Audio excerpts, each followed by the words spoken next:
Starts walking with the Lord. That's amazing. Now listen, how many of you like to eat? Where you at? Who likes food? Like food is great. Like what? Food. What?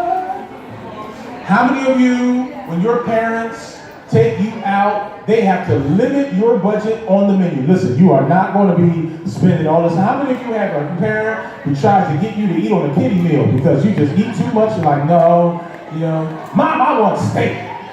Mom, I want lobster. How many of you have parents who still try to get you to eat chicken wings and fries? Where you at? Chicken fingers and fries. Where you at? Like, listen, you're going to get chicken fingers and fries and a Coke, and you're going to be all right. Mom, are you kidding me? So check this out. In Matthew, same chapter 14, there's this amazing story about 5,000 people. You need to know what 5,000 people looks like. 5,000 people. 5,000 people came to hear Jesus preaching. Some of them lived nearby. Some of them took some time to walk to get there. I mean, these folks just said, man, if Jesus is here, I don't know what we got to do. We don't know when he's going to be back again. We've got to get there. And they all rushed there. They forgot their lunches. They didn't think about what they were going to eat. And they get there. They're listening to Jesus teaching because his teaching was that powerful, that incredible. And when they're there, they start to get hungry. Now, I know how some of you get when you get hungry. I know how I get when I get hungry. I mean, how many of you, just you like me, you are not a nice person to be around when you're hungry? Like, man, I'm cool, but don't be around me when I'm hungry. Well, 5,000 people are hungry. The disciples come to Jesus. They say, listen, what are we going to do? These folks are hungry. And Jesus says, you feed them. What are you talking about, feed them? Imagine 5,000 of your friends hungry.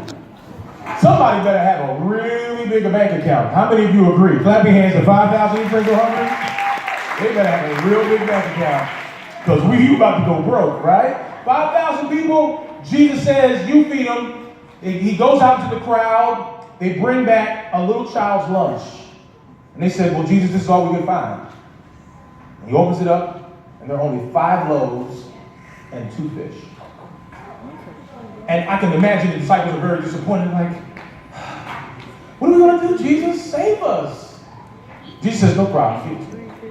He takes the little 5 loaves of bread and 2 fish.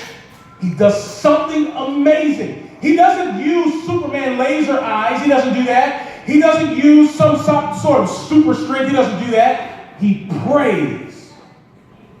And when he prays and he blesses the food, all of a sudden it starts to multiply. And as it begins to multiply, they begin to grab these baskets. And guess what? Not only do 5,000 people get fed, but they had enough for leftovers. Look at somebody next to you and say, that's a lot of food, bro.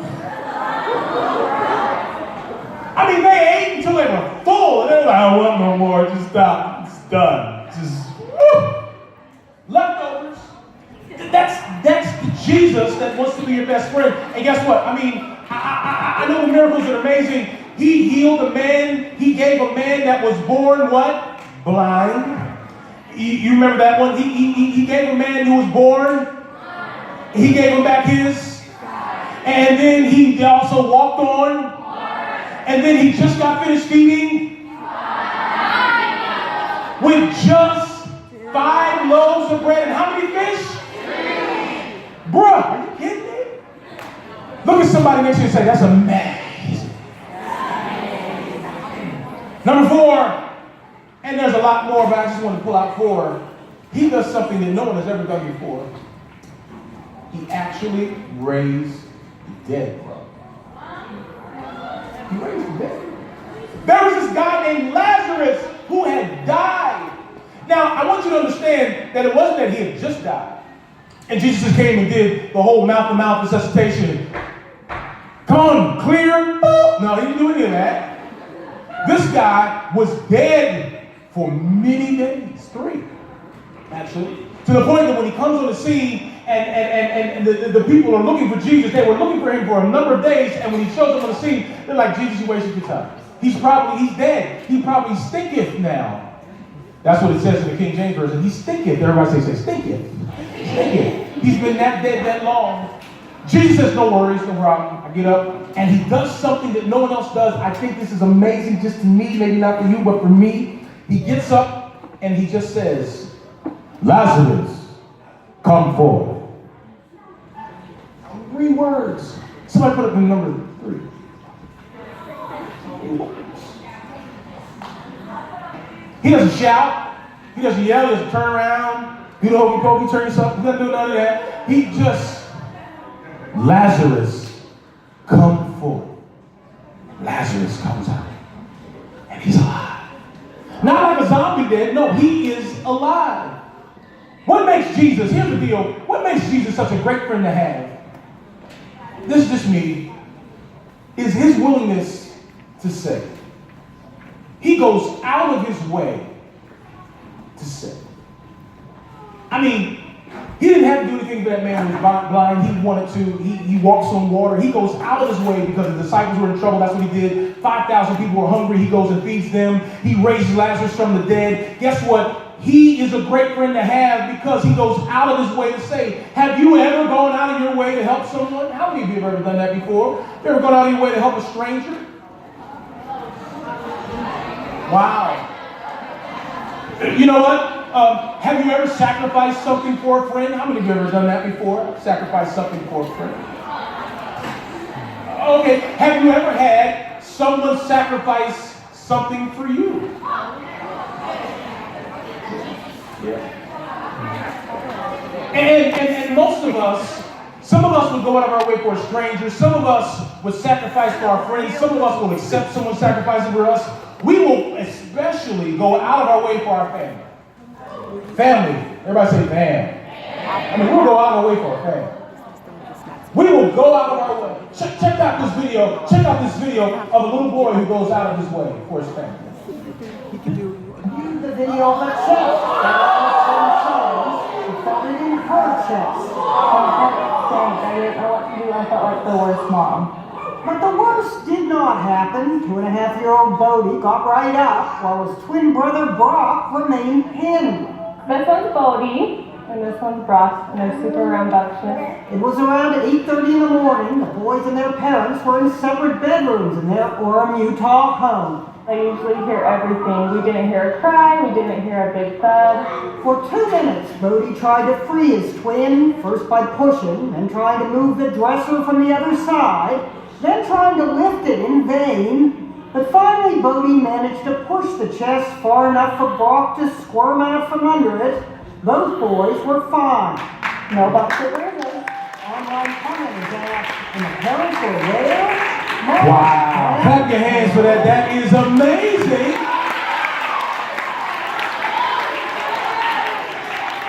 Wow. Now, I think that's pretty amazing what a little toddler would go through for his brother. What I like about that example is that he continued to figure out a way until he saved him. Guess what? Jesus, he went out of his way for you and I. He went out of his way. He wouldn't give up to the point that he was willing to sacrifice his life. Just for us. Just for you and I. He said, you know what? I can't give up on them because I love them. I'm going to sacrifice my life. Check out what it says. John chapter 15, verse number 13. Check out what it says. Look at this. Greater love hath no man than this, that a man lay down his life for his, what does it say? And later on in that verse, when you go down just a couple more verses, it talks about that Jesus calls you and I his friends. So yeah, I'll lay down my life for my friends, and then you want to say, well, who are your friends? And if you read a little bit further down, he says, you're my friends. And I'm willing to lay my life down for you. Wow, Jesus was willing to die just to save you? Look at somebody next to you and tell them, Jesus wants to be your best friend. Wow. Now let's be honest. Let's be honest. Many of us know that, but Jesus may not be our best friend. He may be, what's the word that you call when someone is not your best friend, but you kind of know them a little bit? What do you call them? What? Acquaintance? Is that the common word? Do you call them acquaintances? Yeah. Jesus, for some of us, is just an acquaintance. He's not our best friend. He's not someone that we go to when we need help. He's our acquaintance. But I really want to just challenge you to say, man, with this kind of ability, this kind of power, this kind of love to save, I think he should be more than just an acquaintance. More than just someone that you talk to on Sunday. Here's why. Jesus has proven how much he's willing, how much he loves you by the fact that he died for you. I mean, if you weren't sure how much Jesus was willing to go for you, just step back and ask yourself, whoa, he must really love me a lot to die for me. That's not love.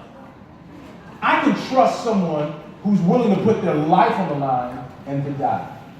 No one can compare to the love of Jesus. No one can compare to that sacrifice, and no friend can ever amount to that kind of friendship.